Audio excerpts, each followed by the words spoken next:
This is the X-Zone Broadcast Network, broadcasting worldwide on broadcast affiliates and satellite program providers, including CNN Broadcast Network, Sirius Satellite Network, Star Media, Good News Radio Network, Angel Broadcast Network, Wiki Broadcast Network, and WPBN TV. For more information on the X-Zone Broadcast Network, visit us at www.xzbn.net.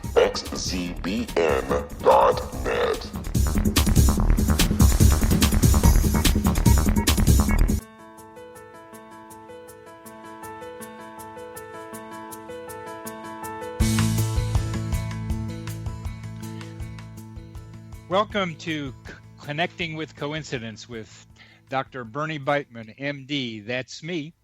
This is CC with BB, and we are the only radio program in the world dedicated to the study and discussion of coincidences, serendipity, and synchronicity. One of the most important questions for modern science and all humanity is the relationship between mind and brain. Does the brain produce consciousness, or does the greater consciousness produce the brain? How do mind and brain interact with each other? How, if I think of something, I get my hand to move? I'm a psychiatrist. I study these questions in my office. I help people with medications and psychotherapy. I work in both mind and brain. Synchronicity is spoken here. Coincidences alert us to the mysterious hiding in plain sight. In other words, coincidences alert us to possible causal connections not recognized by modern science.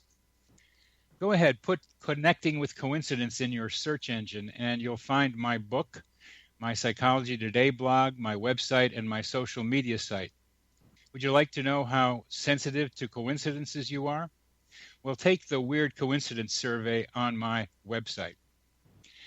Our guest today is Alexis Brooks, who is a #1 best-selling author, journalist, researcher, and talk show host, covering metaphysics, spirituality, and new thought concepts. Her work explores consciousness, human potential, and the deeper characteristics of reality from a transcendental perspective. And they have been described by others as lucid and easy to understand in covering an otherwise complex and esoteric subject matter. Alexis did us the favor of listening to some of our radio programs, some of our interviews earlier, and she had a great coincidence involved with one of those programs that she listened to. And I'd just like to have our producer, Rob McConnell, know that he is now helping coincidences happen out there in the world. And here is an example of that. Alexis, why don't you tell us about that radio interview that you were listening to and the coincidence involved with it? Oh, I'd love to. And by the way, Bernie, thanks so much for having me on to talk about my favorite subject in the world, and that's synchronicity. And, I have to tell you at the outset, I think that when one loves synchronicity, they invite more. And such was the case yesterday as I was preparing to talk with you today and listening to one of your shows. And it's so funny because obviously you've got a whole portfolio of beautiful shows. And I said, well, which one should I listen to? And I said, I think I'm just going to pick one arbitrarily. And so I did. And that interview happened to be with Jennifer Palmer, who I will be honest, was not familiar with prior to listening to the show. But what was the arbitrariness of it? Because that's the kind of that's the fun that I know you have to have. I know I do. Yeah. Is somehow you do something by feel. Arbitrary isn't quite the right name for it. I'm being a little bit facetious. You're absolutely right, and that's why I kind of hesitated when I said arbitrarily. But again, if there's no conscious, let me study this, and I think I'll listen to this. I kind of said I'll pick this one. I'll take this. It's that intuitive impulse that I want to encourage our listeners to be able to pay attention to, because it can lead to funny things. Absolutely. And that's the beauty of it all. But nonetheless, just if I can make a long story short. So I'm listening to Jennifer. And by the way, folks, I encourage everyone to listen to this great program. All of your programs are great, but this was a great interview in that she talked about sort of the impetus for her own noticing of synchronicities and the deeper meaning of life by witnessing the passing of her aunt and the synchronicities that ensued around that. But after that, Bernie, as you know, she went into what is really, I think, the focus of her work right now, which is this wonderful documentary that she was the center of called Time is Art. Yes. And I'm listening thinking, time is art. Why does that sound so familiar to me? Yeah. And I'm listening and listening. And as you know, we tend to multitask. And as I'm listening, I figured I'd go look up time is art and see, this sounds really familiar. I think I know this. So lo and behold, I went to the website that was listed in her bio, and there it was, the documentary film, of which the producer of that film had reached out to me some, 5-6 months previously, and we lost touch. I thought, wow, here we go, a synchronicity within a synchronicity. But here's the kicker, Bernie. Prior to my sitting down to prep for this show today, I was having coffee maybe an hour or two before at my kitchen table thinking, I need to plan a trip to New York. I have a couple of things I've been putting on the back burner, one of which is to reconnect with the woman who invited me to be a part of the documentary, which is essentially a follow-up, I believe, to Time is Art. Yeah. So again, here we go. Universe is saying, okay, here you go. I'll make sure that connection happens. Well, So. to just highlight that, here you thought about seeing Katie Walker in New York before you listened to the interview. Absolutely. Although I have to tell you, I couldn't think of her name because it was vague. It was a brief connection we had made several months previous. But yeah. But it was Time is Art that put you was the trigger that allowed you to see it. But you thought about it, and there it was. There it was. And I just like that you picked it out from someplace. So this is the end. This is the end of this first segment, and we will continue to talk with Alexis in our next segment. Hold on.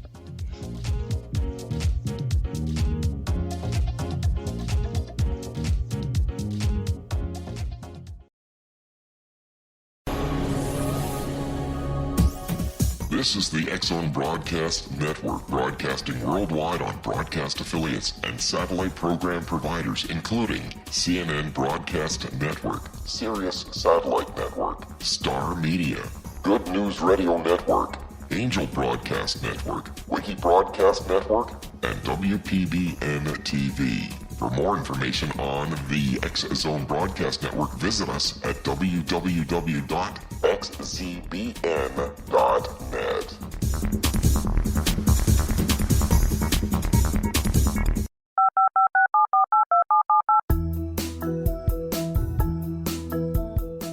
Did you know that when you're on the road with limited data or Wi-Fi, you can still listen to the X-Zone Radio Show with Rob McConnell, The Science of Magic with Gwilda Wiyaka, X-1, Dimension X, Space Patrol, and every minute of the X-Zone Broadcast Network by calling 213-401-0080, courtesy of Audio Now.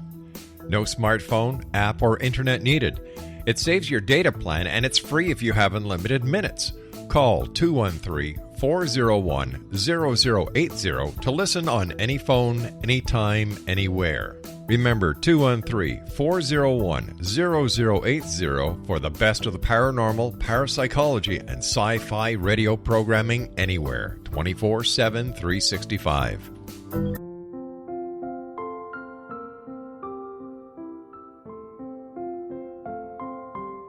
I am Dr. Carl O'Helvey, founder, president of a new cancer foundation focusing on evidence-based physical, mental, and spiritual interventions, including natural cancer cures, prayer, meditation, affirmations, nutrition, and other related holistic cancer prevention and cure modalities. These are used in cancer education, research, and financing care. I ask for your help to continue this important work by donating at www.holisticcancerfoundation.com.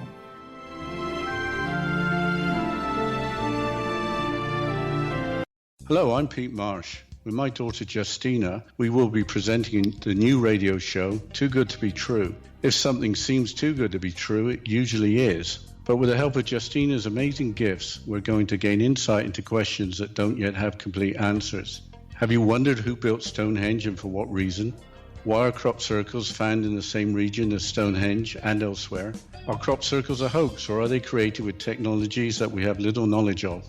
Who built the pyramids in Egypt and also in other countries? How and why were they built? Was the Titanic switched with the Britannic as part of a gigantic insurance fraud, or for more insidious reasons? What caused the Tunguska event when trees were flattened over an 800 square mile area in Siberia?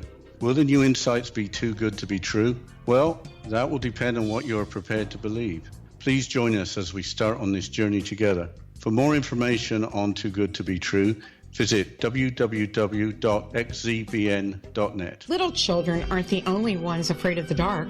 Millions of soldiers return from war zones with PTSD, anger, frustration, fear, and loneliness, much of which surfaces during the darkness of the night. You have the chance to change the lives of these American heroes. Songs and Stories for Soldiers.us provides free MP3 players for these men and women. With a list of 3 million songs in 16 different styles, 100,000 audiobooks, and 30,000 old-time radio programs, every veteran can find something to soothe and comfort them at no cost.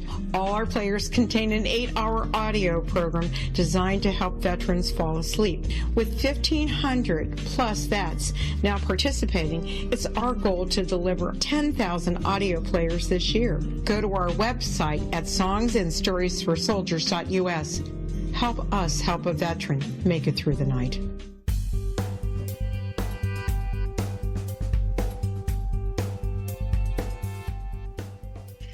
Welcome back to CC with BB, Connecting with Coincidence with Dr. Bernie Beitman. That's me. Our guest today is Alexis Brooks, a well-known radio talk show host and someone very, very interested in synchronicity. Alexis, how did you get tuned into the coincidence business? First, I've got to say to you, Bernie, I love the fact that you sort of dip in and out of coincidence and synchronicity. And I have to just say, for the record, I do feel that these are coincidences in the truest sense, as we look at these sort of coinciding of events that meld together and make what we call synchronicity. So I just had to say that. I think that's great. Well, I am trying to make some clear the distinctions among and between coincidence, synchronicity, serendipity, and a lesser known idea, seriality. Because I want to use coincidences as the overarching term, because too often people use synchronicity to cover a wide range of possibilities. Agreed. Where what I'm trying to do is break down the coincidences into categories. And there are some categories that are pretty easy to define right from the beginning based on the forms of coincidences. By that I mean some coincidences are between a mind and an event out there, just like your Katie Walker Time is Art one. You had the thought, and there was the radio program, but there was a thought in your mind and only you can see it. And then there are mind ones where people connect between their minds telepathically and my best example are simulpathity, the experience of the pain of a loved one at a distance. They're both internal to the two people who have to report it.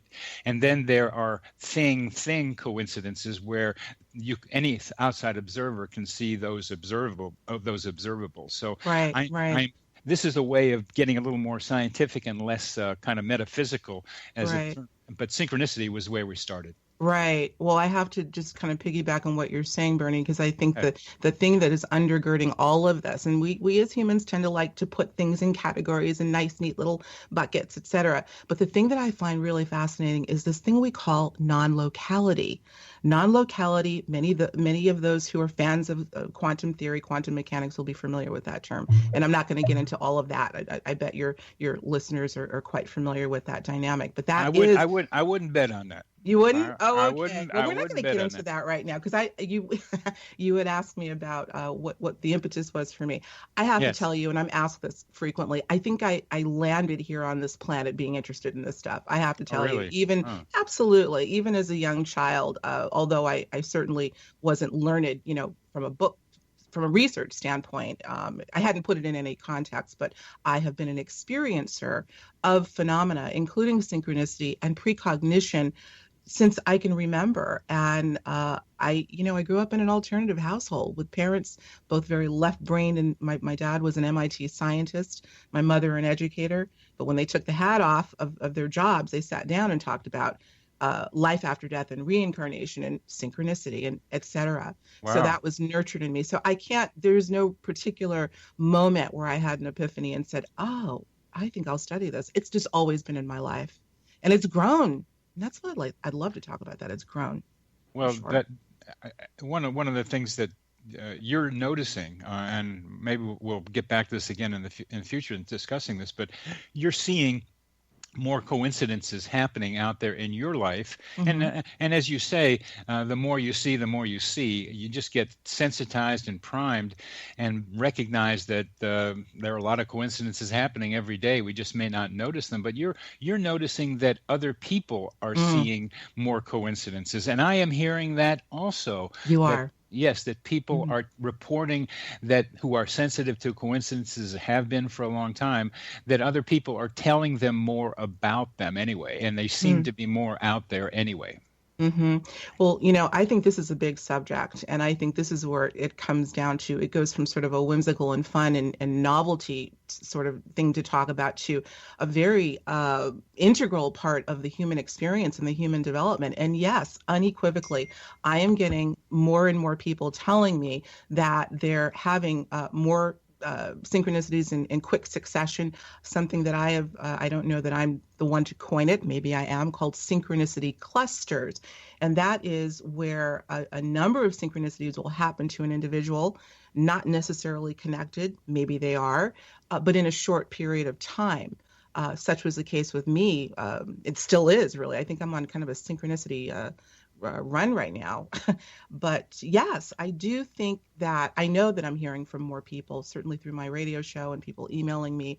The question becomes, why is that? And that's where I think it gets very interesting, because I think we're looking at, Bernie, and obviously people that come from sort of a new age or metaphysical, or those that are interested in subjects of consciousness, are looking at the times that we're living in right now metaphysically and saying there is something shifting. So many of us have used that word somewhat loosely, but I have no doubt that I don't know what the cause is.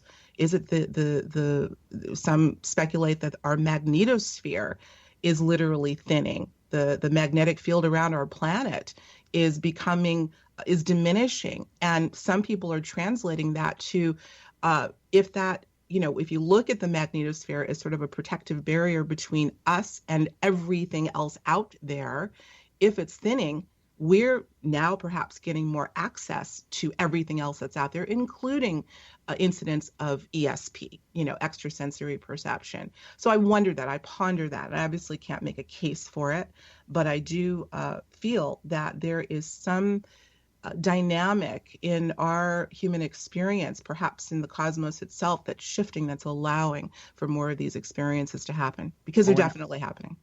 When I think about the coincidences and try to understand them, I tend to start from the bottom up, from us chickens walking around here on the Earth's crust, trying to figure out just what's going on around here. I mean, what's going on around here? So I start with us, and one of the I read a paper several years ago that suggested that when a culture starts going through a major transformation, when there is uncertainty, when there is ambiguity, when the results of what you do you can't predict as well, things aren't as consistent as Rob McConnell telling us that the segment is 14 minutes. When things are not so predictable, when this uncertainty happens, then more metaphysical ideas start coming into our minds. I love it. And the correlate of that is, again, the individual,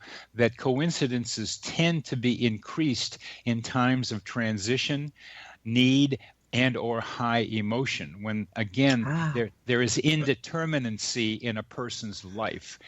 And I like to think of it almost in the same way that you're using thinning of the veil. I use the term the kind of breaking the webs of ordinary reality and letting stuff coming in.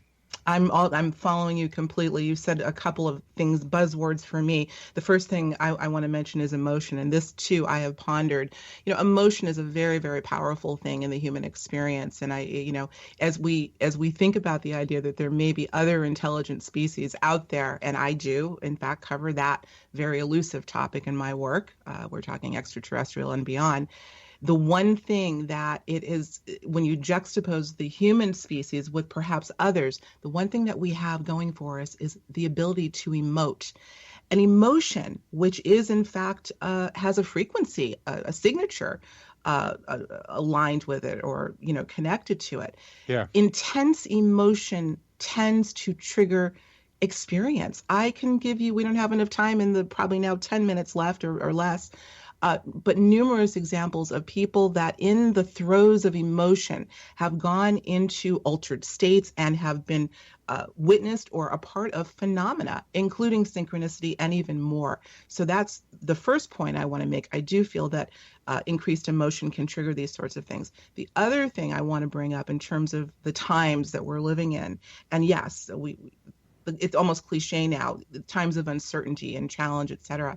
I have a chapter in my book, Conscious Musings, called Dichotomy of Consciousness and the Precipice of Change. And it reminds me of what you just said about sort of this sort of midpoint of, ambiguity. We're not quite sure where we're going.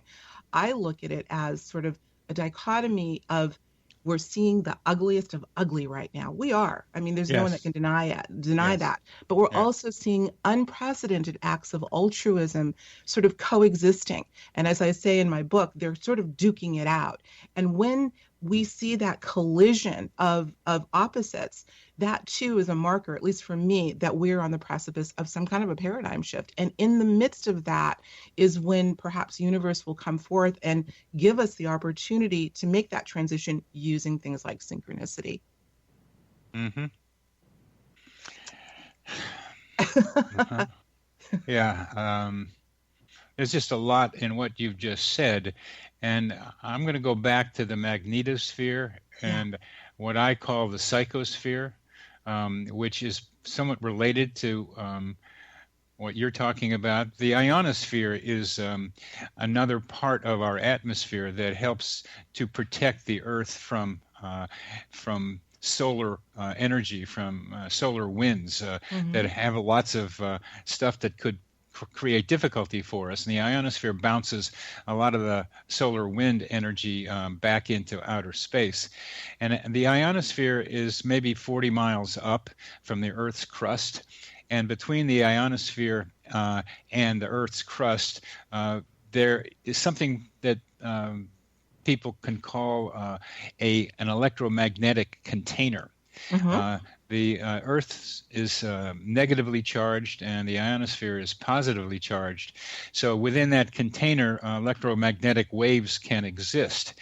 And lightning, which strikes maybe 1,000 times a minute around our Earth, in highly concentrated in some places, tends to create electromagnetic waves within this container between the ionosphere and the Earth's crust.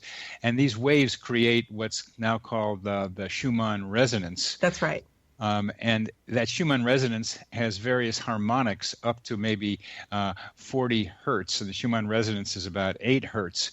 And there's something about that Schumann resonance, which we are in right now as we are talking. It's here with us, that has something to do with what I'm calling the psychosphere, which is the method, means, medium through which telepathic and other communications take place and help to create some coincidences. Yeah, I'm so glad you brought up the Schumann resonance. And again, I don't want to give the impression that I am a scholar in any of these things, but I obviously am familiar with in our quest to find out what the heck is going on this little blue planet of ours right now. You touch on these things. And the Schumann resonance is something that I actually just brought up in an interview I had conducted with Nassim Haramein, who is a well-known quantum physicist and consciousness researcher.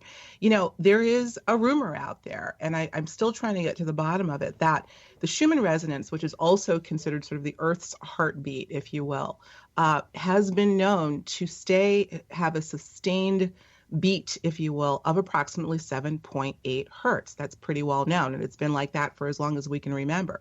However, the rumor, and I say rumor because I think there's a lot of controversy. It's a rumor, yes. Yeah, that it is in fact fluctuating. Some people Yes. contend that it is spiked up to even beyond 30 hertz, which is...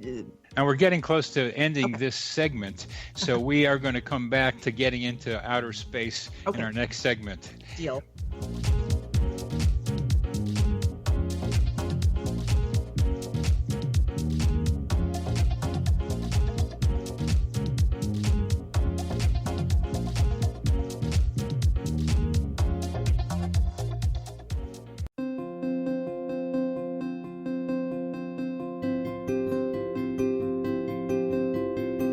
Dreams are our personal gateways into infinite wisdom. Don't miss shamanic counselor and indigenously trained dream decoder Sandra Corcoran's inspiring book, Shamanic Awakening Between the Dark and the Daylight.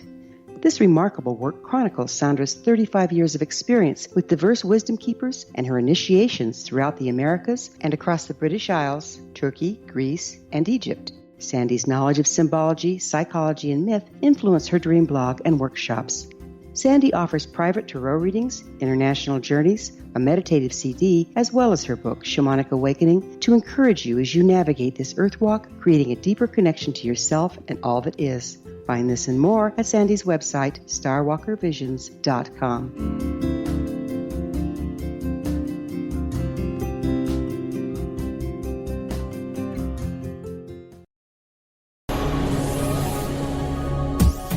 This is the X-Zone Broadcast Network, broadcasting worldwide on broadcast affiliates and satellite program providers, including CNN Broadcast Network, Sirius Satellite Network, Star Media, Good News Radio Network, Angel Broadcast Network, Wiki Broadcast Network, and WPBN TV. For more information on the X-Zone Broadcast Network, visit us at www.xzbn.net.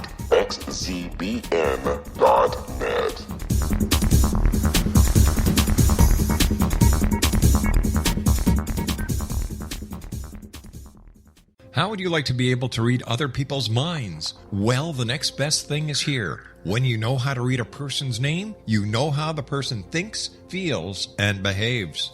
Each letter in our name holds a key to unlock our true essence. Our name contains both our gifts and challenges in this lifetime.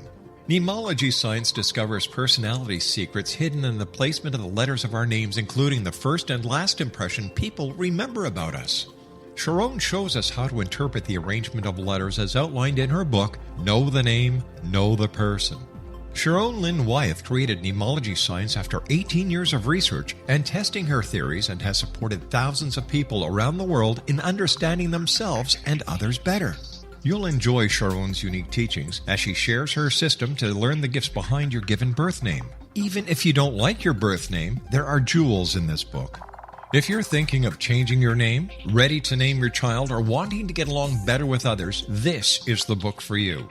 If you'd like to improve your relationships and change your life for the better, get the book today, Know the Name, Know the Person, or visit www.knowthename.com. That's www.knowthename.com.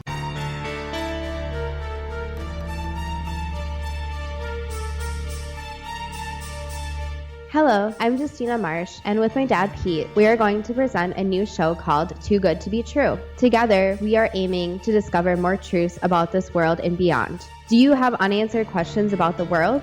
Do you ever wonder about aliens, conspiracy theories, or the universe? There are many shows discussing subjects such as pyramids or UFOs, but we want to relay this information based on our own research, including from spiritual means. Hopefully, listeners will be helped with their own beliefs and will appreciate the psychic insights that add to the previous research and information. We both look forward to sharing this insight and beginning this journey with our listeners. Visit xzbn.net for more information about when to listen.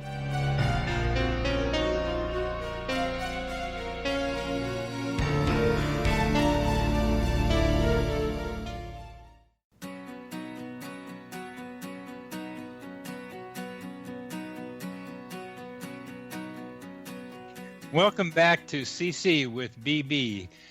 Connecting with Coincidence with Dr. Bernie Beitman, MD. That's me. Our guest is Alexis Brooks, and we are talking about magnetosphere, the psychosphere, and ionosphere, and trying to answer the difficult questions of how does synchronicity, how do coincidences take place, and what really is happening on our planet. So go ahead with Alexis, what you're talking about with the Schumann resonance. Sure. Well, again, and I love the way we ended that. Yes, it's just a rumor, but let's suppose, for the sake of argument, we're talking about, of course, the possible fluctuation of the Schumann resonance and it departing from, or at least temporarily departing from, its approximately 7.8 hertz and spiking on occasion. And I, again, have no proof of that, and yet there's a lot of talk about that. But let's assume, for argument's sake, that that is true. What I'm also told, and based on what I've understood, is that our own persona, our own heartbeat, really is also designed to resonate with the Schumann resonance of about 7.8 hertz. If in fact, and this is just a hypothesis, if in fact there is some truth to the fluctuation of the Earth's heartbeat, and it is on occasion going out of sync or way above the 7.8, something is happening there which is either throwing us off or maybe trying to pull us up so that we stay in resonance with it. Again, to me, I find it quite curious that if this is happening, could this be one of the hallmarks of this paradigm shift that we're going through? And in the midst of all that, all sorts of wonderful and mysterious and bizarre, high strangeness sorts of things are happening, including synchronicity and other psychic experiences. I'm talking to people who are telling me stories of seeing, intelligent species appear. I'm not kidding. Ghostly images, poltergeist activity. I cover that in my book. And I don't think that's something we should shy away from. I definitely don't think we are in a position to name what it is or even how it happens. But when you follow the clues and you see that there is a consistency to the stories, the anecdotes are what I love. There is something going on, something powerful. So yeah, this is part of the trouble. Anecdotes are part of the trouble in trying to do what I'm trying to do with establish a kind of a science of coincidences, because a lot of people, there are different attitudes towards anecdotes. One anecdote is just an anecdote, 10 anecdotes are 10 anecdotes, while other people would say that 10 anecdotes become a hint of something going on, which is mostly the way I think about it. And as a psychiatrist, that's the way I'm able to come to some conclusions about what to do with the next patient, because if I've seen this before in 10 other people, then I have some confidence that I can do the same thing that I did previously. But that's an argument. But we only have anecdotes, and the key thing you and I are coming to say together is that you, Alexis, are seeing more coincidences not only in your life, but other people are telling you them, and that you are having more clusters of coincidences. They're happening more repeatedly. And I have a Psychology Today post, which maybe you had looked at, of a woman who saw lots of coincidences after one of her high school reunions and kind of threw her off. So one of the functions that you and I can help people with, as I did with this woman, is to try to be able to say this is not abnormal, that there are more people experiencing clusters of coincidences. And when we put them together, we can come up perhaps with reasons that help you understand where you are in your life and what these coincidences might be telling you about where you're going. So this help, this I call this coincidence counseling. Coincidence counseling. I love it. I love it. Well, it's getting back to your point about the anecdotes. And again, I love stories, and I think there's some merit to stories. Sure, there are people that love to exaggerate, but we kind of come from a different school. I'm a little bit more on the philosophical side. You're a lot more on the scientific side, but you have a nice blend, which I like.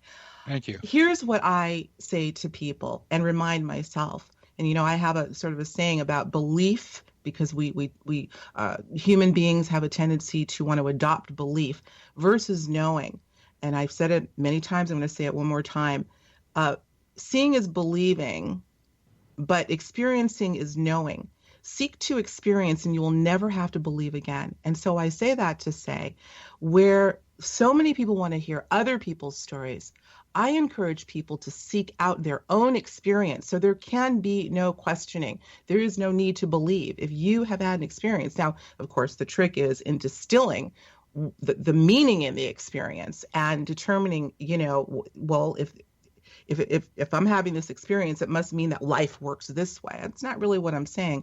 But our own experience cannot be denied. And I really do feel experience needs to be our guide. That is so important. And you're bringing up another variant on that, that you shouldn't trust other people so much telling you need to have your own experience. That's right. But then the interpretation the individual does or makes out of that experience is so crucial, because not only is to some people is seeing is believing, but believing is also seeing. Mm-hmm. That you're not going to see what you don't believe. That belief determines a lot of what you see. So sure. How do you advise someone who is kind of new to coincidences, wants to think there may be something to it, but how do they then analyze that coincidence that they have? How do they think about it? This is going to sound really maybe counterintuitive, but I think that sometimes analyzing, because again, we tend to have a habit of wanting to really get in the weeds and figure out what is happening and why is it happening. Sometimes, Bernie, I think the universe, and I do feel that this is somewhat of a universal language that's beckoning for us to learn its tongue. Sometimes it's just a wink and a nod. Everyone says, well, not everyone, but some people will say, Alexis, I'm trying to look for synchronicity more and more. And I say, don't look for it. Don't look for it. It's like the watched kettle that never boils. Just recognize when it happens.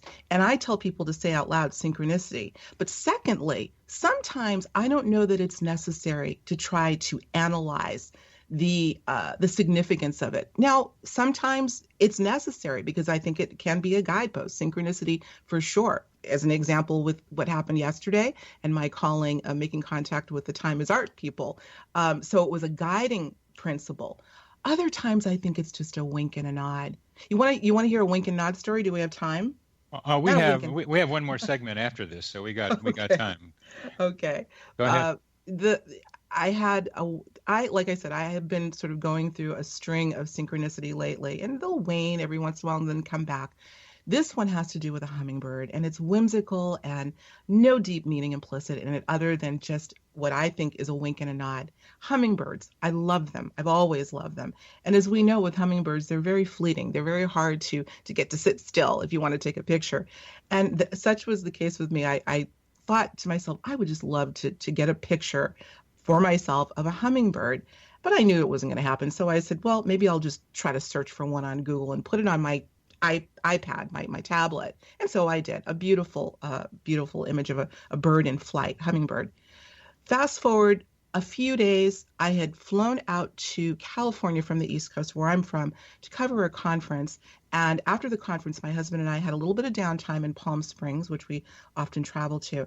And as I'm sitting having coffee at this beautiful resort that we're staying in, what comes right in front of me but a hummingbird? Right in front of me. Not once, not twice, probably a half a dozen times. I mean, it just wouldn't stop. And it's so funny. The first thing I did, obviously, is grab my phone and my tablet, rather, to take a picture.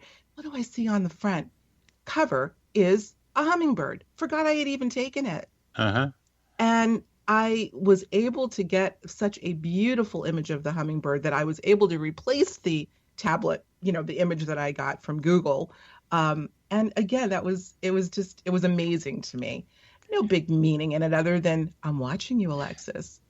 Wait, let's go to that in a minute. But you were thinking about it, and there it was, and mm-hmm. that's so much fun to be able to have that happen. Yes. When you use the phrase "wink and a nod," which you could describe this as being, if someone winks and nods at me, I'm going to be paying attention to that person. Well, sure. I think that, yeah. Well, So, I think that when I say the universe is winking a nod, it's just saying I'm here and I'm connecting with you, and it's beckoning us to connect with it. Here's another thing very quickly.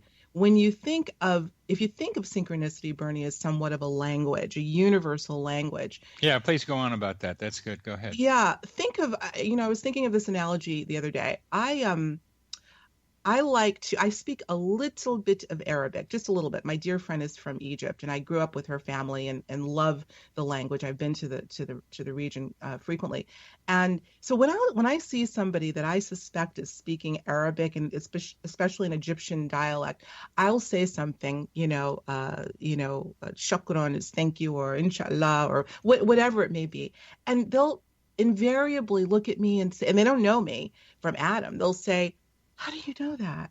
And they're just so delighted that I took the time out to say a word or two in their dialect.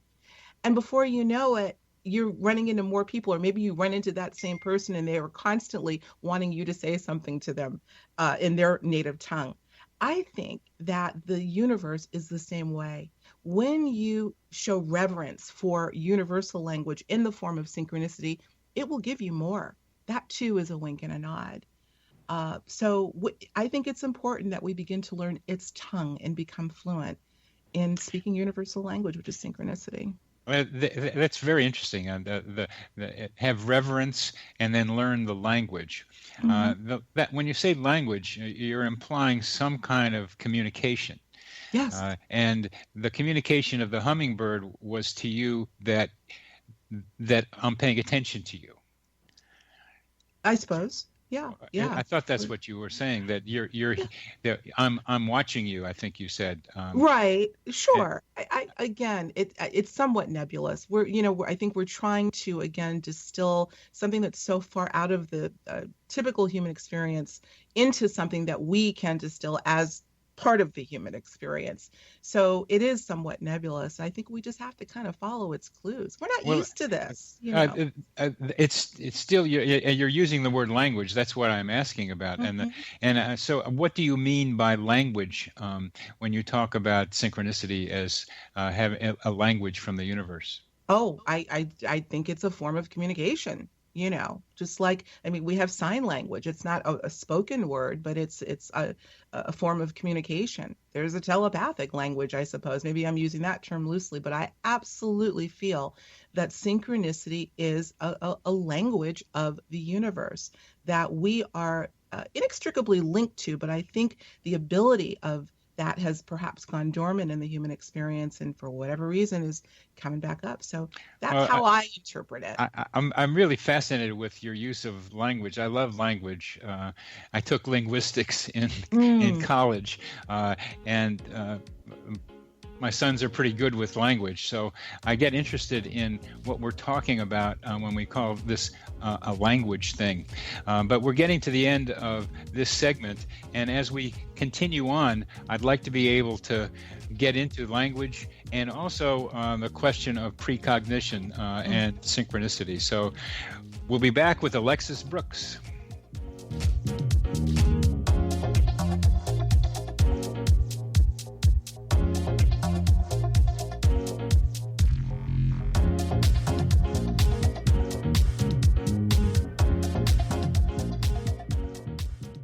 Hi everyone, Rob McConnell here, and I wanted to spend a moment on internet streaming. Everybody has heard about internet streaming, but not many know much about it. Did you know the internet streams just about everything? Movies. From new releases to old classics. TV shows. Almost every show, every episode, and much more. But the question has always been, how do you do it? Well now, thanks to the folks at 123 Ready TV, I have the answer for you. They have developed a simple program app, 123 Ready TV, that you install on your Windows PC, Android smartphone, or Android tablet that can have you streaming like a pro in less than 5 minutes. You truly won't believe how much is available or how easy it is to do until you try. And for a one-time cost of only $19.99, this product is a real winner. To learn more about 123 Ready TV, visit our website at www.xzbn.net.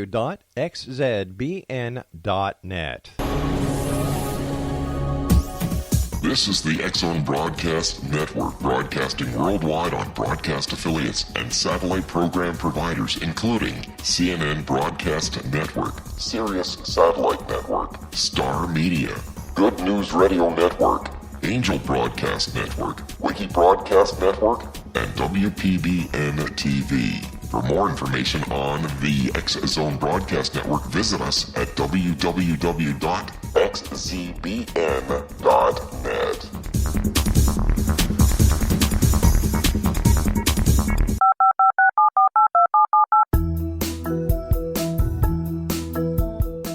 Did you know that when you're on the road with limited data or Wi-Fi, you can still listen to the X-Zone Radio Show with Rob McConnell, The Science of Magic with Gwilda Wiyaka, X-1, Dimension X, Space Patrol, and every minute of the X-Zone Broadcast Network by calling 213-401-0080, courtesy of Audio Now. No smartphone, app, or internet needed. It saves your data plan, and it's free if you have unlimited minutes. Call 213-401-0080 to listen on any phone, anytime, anywhere. Remember 213-401-0080 for the best of the paranormal, parapsychology, and sci-fi radio programming anywhere, 24/7, 365.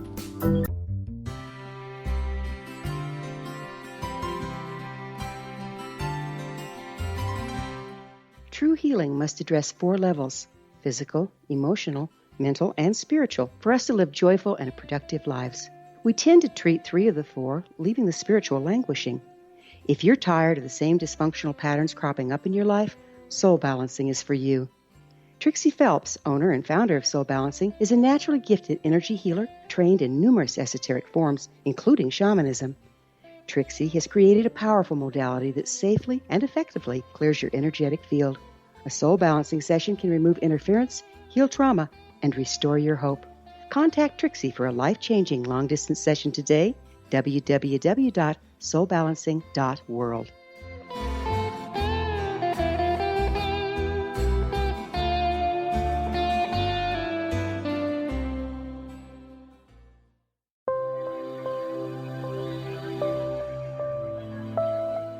There's a legend shared by many indigenous cultures of a time when the nations were cast to the 4 corners of the world.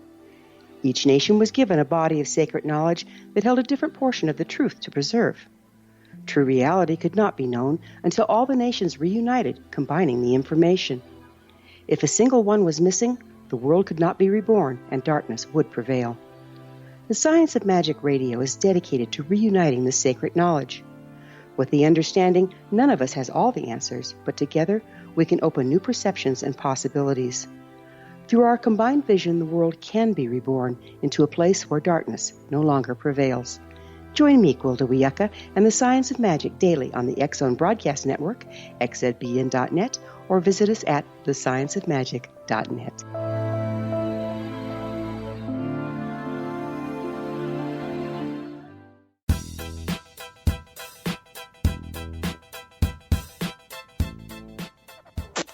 Welcome back to CC with BB, the only radio show in the world dedicated to the study and discussion of coincidences, synchronicity, and serendipity. Our guest today is the delightful Alexis Brooks, talking about various aspects of coincidences, including now the language of synchronicity and how we need to be more sensitive to the potential communications of the language expressed to us through coincidences. Alexis, just a little bit more about that, and then we're going to go on to the precognition question. Mm-hmm. Well, in terms of what the synchronicity as a language, because I really want to. Maybe it's hard for you to clarify it, but I really like the idea. Language is a word, so it kind of limits us. Just even talking about what we mean. There's symbols, and I think it's a symbolic language to start with, and Absolutely. probably.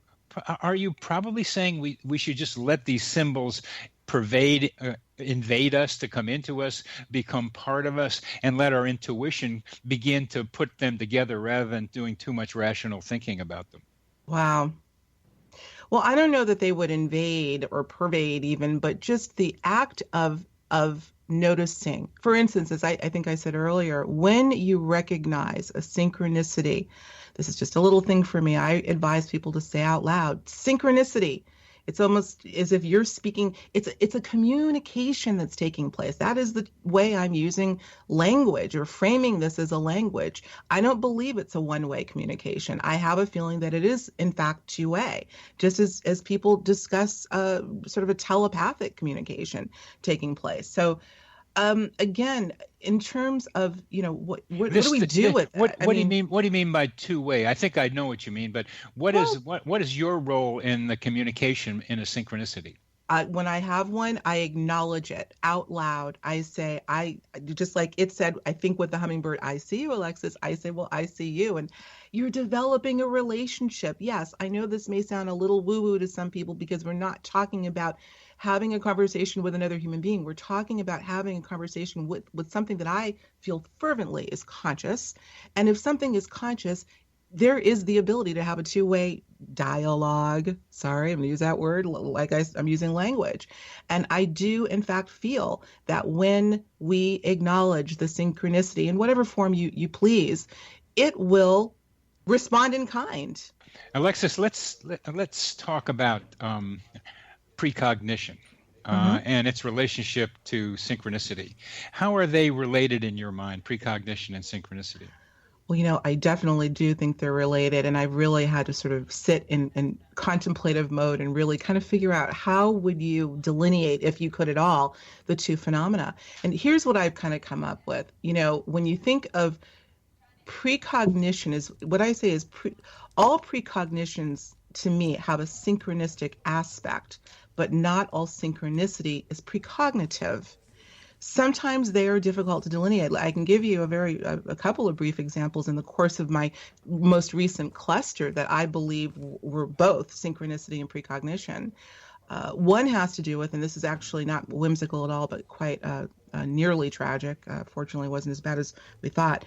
Very briefly, I had been taking a walk one Sunday, and while my husband was preparing a breakfast for me, which he does on Sunday often, and all of a sudden my mind started to wander, and I'm looking at different homes, and I'm thinking about some renovation that I maybe would like to do to our home. And as I'm thinking about that and looking at other people's homes, a good family friend of ours came to mind, and I started to think about their home. Now, I don't know why they came to mind, but they did. And I started thinking about, just thinking about the configuration of their home and how their garage connects to the main home. And I hadn't been there in a while, and I'm almost kind of taking myself through the home as I'm thinking about perhaps maybe doing a renovation for myself. Okay, fine. Let's leave that because I want to cut to the chase here. Later in that day, this person, and I'm obviously not going to mention any names, he's a very well-known individual in the public sector here. I hear on the news that this particular person's home, our friends were away at the time, but on vacation, but their daughter, college-age daughter, had a party. There was some, somebody had come to the home that wasn't invited, and there was an incident at the home that could have been quite tragic in approximately the same area of where I was sort of in my mind going to earlier in the day. This is obviously something that I would call synchronistic and a pretty jarring precognition, I would dare say.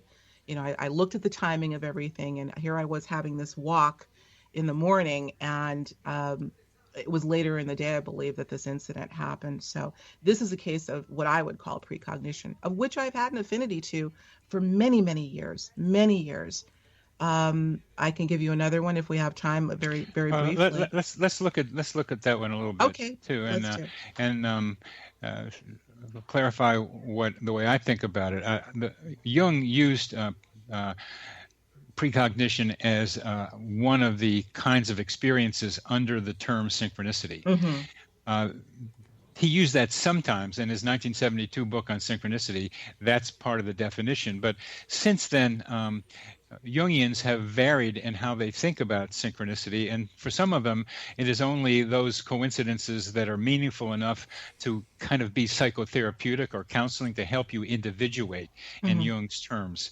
So that the definition of synchronicity is widely stretched and then condensed. So I like to think of precognition as a separate entity. It can fall under coincidence, it can fall under synchronicity, but I like to define it as a thing unto itself that has to do within what we're thinking about as psi or extrasensory perception things. So tell me what your need is, Alexis, to keep synchronicity and precognition connected.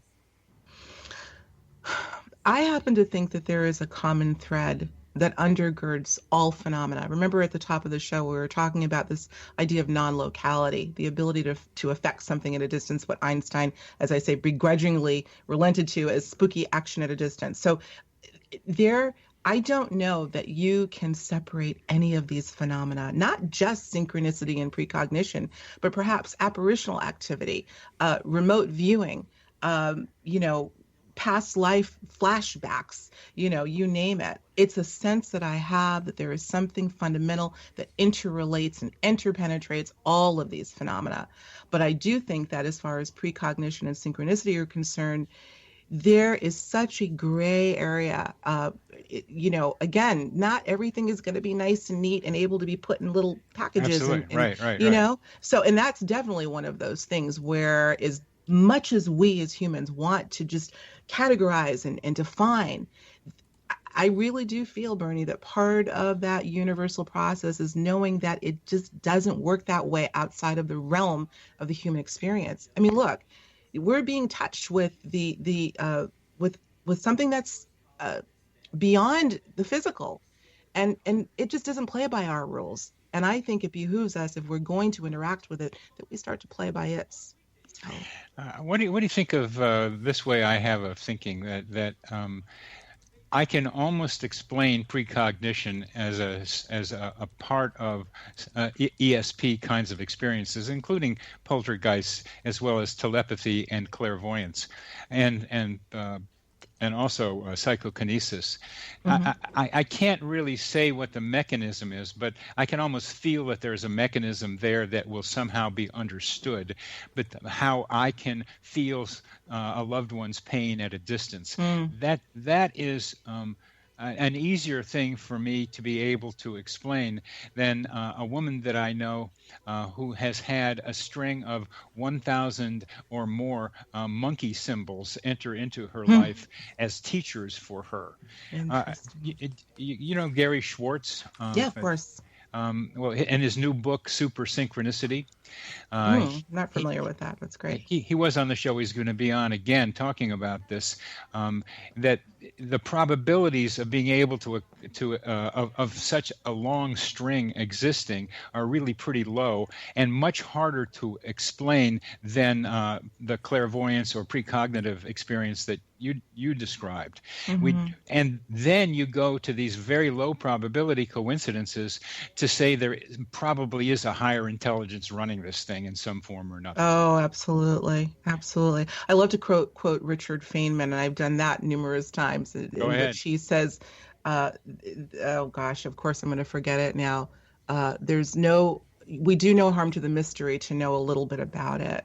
Look, I guess I, as more of a spiritual philosopher than a scientist, am somewhat content to not be driven toward an absolute, I have to know how this works.